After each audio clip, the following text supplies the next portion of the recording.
कि मून का gravitational force on surface of earth is much weaker in comparison to sun. लेकिन ऐसा क्यों बोलते हैं कि ओशन में जो टाइड्स आता है वह सूरज के कारण नहीं होता है बल्कि मून के कारण होता है, चंद्रमा के कारण होता है। ऐसा क्यों बोलते हैं? क्योंकि वहां पर ग्रेविटेशनल फोर्स का इंपॉर्टेंस ना हो करके टाइडल फोर्स का इंपॉर्टेंस होता है। टाइडल फोर्स क्या होता है देखेंगे।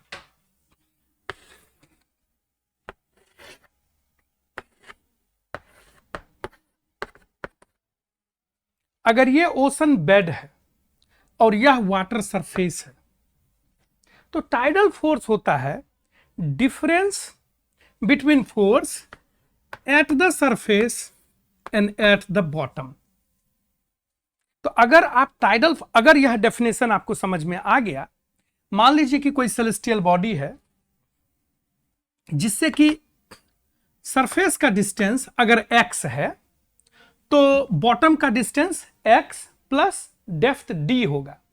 अब चाहे मून का डिस्टेंस हो या फिर सन का डिस्टेंस हो, बहुत ही ज्यादा है, लाख किलोमीटर करोड़ किलोमीटर में है। और यह जो ओशन का डेप्थ होता है कितना होता है? 1 किलोमीटर, 2 किलोमीटर, 3 किलोमीटर, 5 किलोमीटर। तो उसका कंपैरिजन अगर हम देखें तो this depth is much smaller in comparison to distance of the celestial body. तो एक्सप्रेशन टाइडल फोर्स का क्या हो जाएगा देखिए। अगर डिस्टेंस सरफेस का x है और डेप्थ d है, बॉटम का डिस्टेंस x प्लस d हो जाएगा। क्लियर है? और बाय डेफिनेशन जो कि हमने अभी पढ़ा कि tidal force is the difference of force between these two surfaces. दोनों सरफेस पर ग्रेविटेशनल फोर्स हमने लिख लिया और उसका डिफरेंस ले लिया, तो यह एक कॉमन टर्म हो गया, k हो गया, और एक्सप्रेशन में this square minus x plus D का स्क्वायर। ठीक है, इसी प्रकार से तो अब देखेंगे कि टाइडल फोर्स जो है वह प्रोपोर्शनल टू एक्स स्क्वायर है या फिर प्रोपोर्शनल टू एक्स क्यूब है।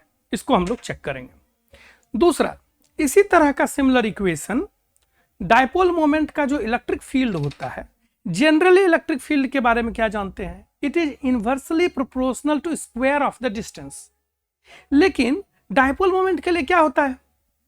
इलेक्ट्रिक फील्ड क्या होता है? 2kp bye x cube. या फिर अगर हम लोग एक्सिस पर लेंगे, अगर हम इक्वेटर पर लेंगे, इक्वेटोरियल प्लेन में लेंगे तो -kp बाय आर क्यूब होता है। इलेक्ट्रिक फील्ड का strength, axial point, dipole moment का एक्सिस, यहां पर किसी एक पॉइंट जिसका कि सेंटर से r डिस्टेंस पर है, तो इलेक्ट्रिक फील्ड कितना हो जाता है?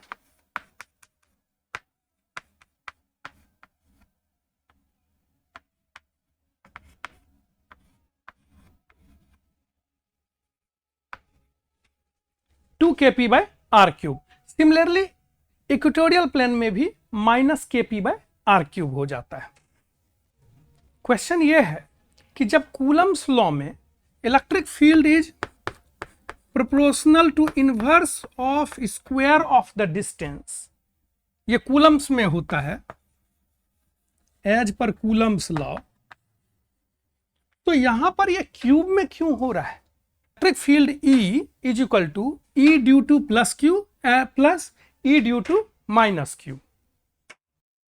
तो यहां पर भी आप कंबाइंड इक्वेशन देख रहे हैं कि K Q by this distance x minus L by two का स्क्वायर, और इसके लिए x plus L by two का स्क्वायर।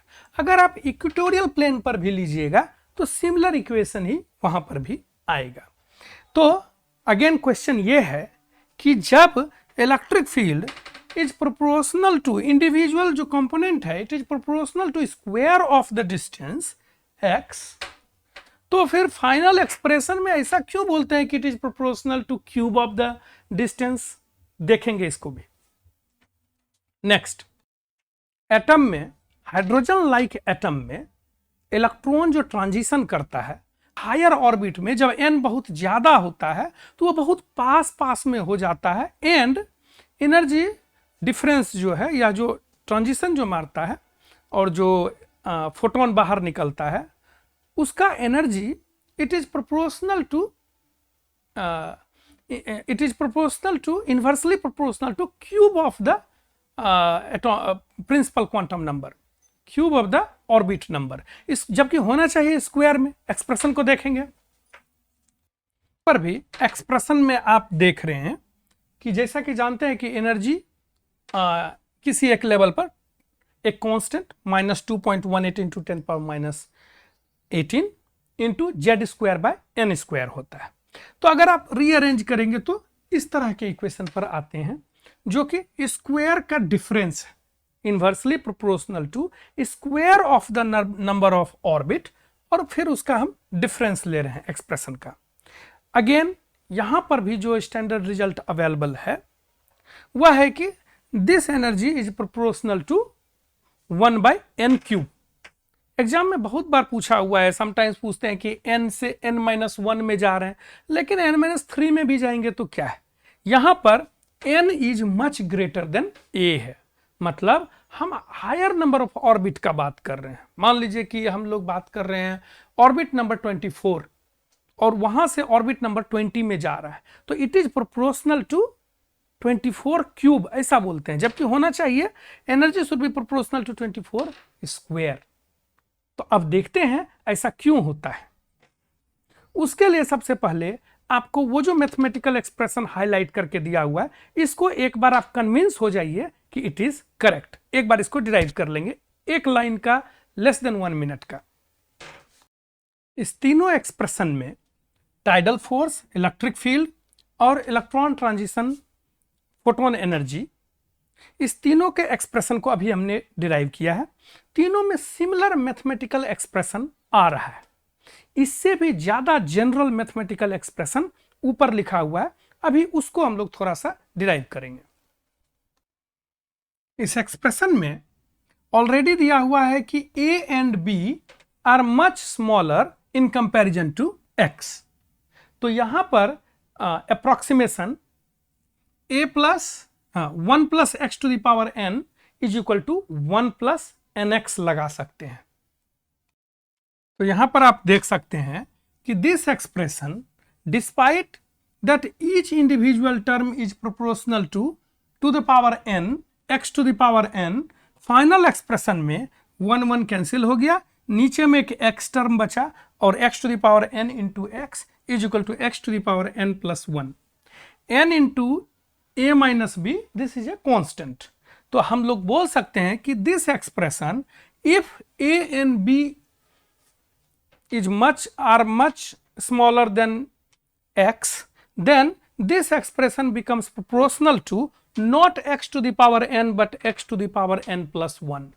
अब अगर आप कंपैरिजन करें तो यही जो एक्सप्रेशन है वो यहां पर अगर आप देखेंगे तो a का वैल्यू कितना है 0 और b का वैल्यू कितना है d, same equation, and this will become proportional to x to the power n plus 1। n कितना है, x to the power n अगर बोल रहे हैं तो n कितना है 2, तो यहां पर this will become proportional to x to the power 2 plus 1, same derivation. तो tidal force becomes proportional to 1/x³। अब जब ये प्रूव हो गया कि tidal force is proportional to 1/x³, तो एक ऑर्डर अगर आप डिस्टेंस का ग्रेविटेशनल इक्वेशन में ग्रेविटेशनल फोर्स में बढ़ने दीजिएगा तो सन का tidal force becomes much weaker in comparison to moon. तो इसीलिए डिस्पाइट की gravitational force of sun on the surface of earth is much stronger than the gravitational force of moon on the surface of earth.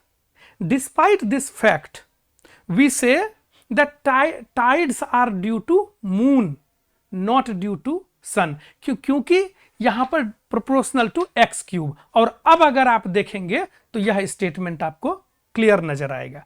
पहले NCERT में यह question था भी gravitational chapter में, लेकिन अब के नए एनसीईआरटी में इस क्वेश्चन को हटा लिया है। लेकिन इसका मतलब ये नहीं है कि ये कॉन्सेप्ट हटा लिया, इसका मतलब ये नहीं है कि ये दोनों आपको एग्जाम में नहीं पूछा जा रहा है। हाँ, टाइडल फोर्स नहीं पूछेंगे, लेकिन सेम कॉन्सेप्ट वहां पर भी यूज हो रहा है, सेम सिंपल मैथ वहां पर भी यूज हो रहा है। इस मैथ को खुद से करेंगे और इस तीनों को आप समझने का प्रयास कीजिए।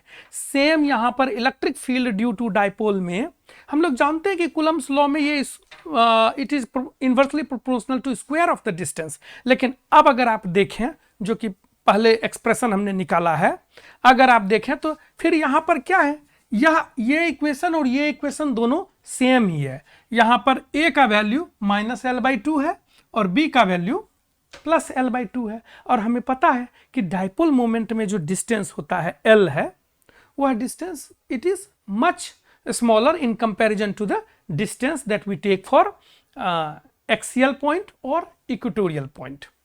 Same it will become proportional to x to the power n plus 1। Power कितना है 2, तो it will become proportional to 2 + 1 x cube। समझ में आ रहा है? क्लियर। अगेन सिमिलर स्टोरी है इलेक्ट्रॉन ट्रांजिशन फोटोन एनर्जी में, कि इलेक्ट्रॉन जो ट्रांजिशन करता है n से n-a में, उसका एक्सप्रेशन वो है। अगेन अगर आप इससे कंपैरिजन करें तो यहां पर a और b क्या है, a तो -a के बराबर है और b जो है वह 0 के बराबर है। तो this difference will be proportional to not n, not the power 2, but it will be proportional to 2 + 1 that is cube. समझ में आ रहा है? तो इसका कंसिक्वेंस क्या होता है कि electric field due to dipole dies out with distance very quickly in comparison to Coulomb's electric field or Coulomb force। क्यों? क्योंकि that is proportional to 1/x³। उधर मैंने लिखा हुआ है जो पहले एक्सप्लेन किया। समझ में आया क्यों डाइपोल मोमेंट का इफेक्ट हम लॉन्गर डिस्टेंस में नहीं लेते हैं? क्योंकि it dies out very quickly, it loses with in comparison with Coulomb's force. Electron transition photon energy कितना, वो भी अगर आप if n is much greater in comparison to a, अगर आप ऑर्बिट हायर ऑर्बिट का बात कर रहे हैं 20, 21, 27 इस ऑर्बिट का बात कर रहे हैं, वहां से अगर वो 2-3 ऑर्बिट जंप भी लगा लेता है, if a is very very small in comparison to n, तो this photon energy will not be proportional to n square, will not be proportional to the orbit number or principal quantum number square, but it will be proportional to cube of the quantum number, principal quantum number। और चूंकि वह cube है तो higher number में आप जब जाइएगा तो n क्यूब या n+1 क्यूब जो है दोनों पास पास ही होता है। दोनों जो अगर जो फोटोन एनर्जी है वो बहुत ही स्मॉल आता है, मतलब कि जो एनर्जी लेवल्स है n energy level n+1, n+2, n+3 ये सब बहुत पास पास होता है, तभी तो जंप मारने पर भी बहुत कम एनर्जी उसके बीच से रिलीज हो रहा है। समझ में आ रहा है क्यों ऑर्बिट सेपरेशन जो है हायर नंबर ऑफ ऑर्बिट में फिर वो कंटिन्यूअस जैसा लगने लगता है, ऐसा डिस्क्रीट वैल्यू इमेज खत्म हो जाता है। उसका रीजन है कि स्क्वायर में होता तो शायद थोड़ी दूर तक और दिखता हायर नंबर ऑफ ऑर्बिट में, लेकिन यह तो क्यूब के प्रोपोर्शनल है। 2, 3, 4, 5, 7 ऑर्बिट जाते जाते उसके बाद हमें कुछ भी डिस्क्रीट वैल्यू देखने के लिए नहीं मिलता है। n का वैल्यू वेरी हाई होता है तो जो एनर्जी गैप है, energy gap is equal to photon energy, transition photon energy, तो वह बहुत ही कम हो जाता है, क्योंकि that is proportional to cube of inversely proportional to cube of principal quantum number. समझ में आया? अच्छा लगा? तीनों कॉन्सेप्ट को एक ही मैथमेटिकल एक्सप्रेशन से जोड़ सका आपने? अच्छा लगा? वीडियो को लाइक शेयर सब्सक्राइब कीजिए।